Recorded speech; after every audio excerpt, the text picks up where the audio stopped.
At umpisahan na natin ang sakuna. At ngayong araw nga ay may naka-schedule sa akin. Medyo na-excite ako sa gagawin kong piece dahil first time ko lang gagawa ng ganitong design.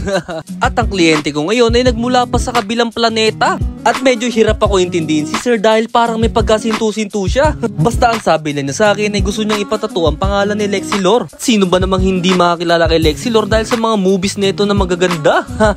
After ko nga mahihain yung equipment ay pinapwesto ko na si client. Binalot ko na rin yung bibig ni sir dahil mukhang magiging maingay ito.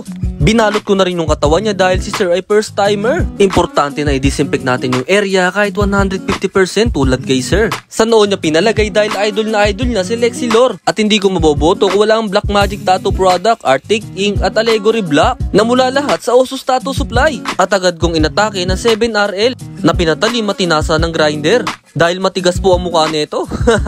At nang matapos ko na ang sakuna, ito na po yung outcome. Bang!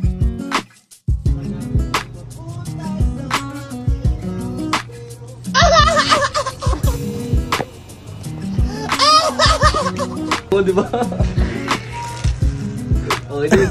At ang lahat ng yun for entertainment purpose only. Sana napasaya namin kayo. So this is Reven Tattoo TV. So yun lang, keep safe.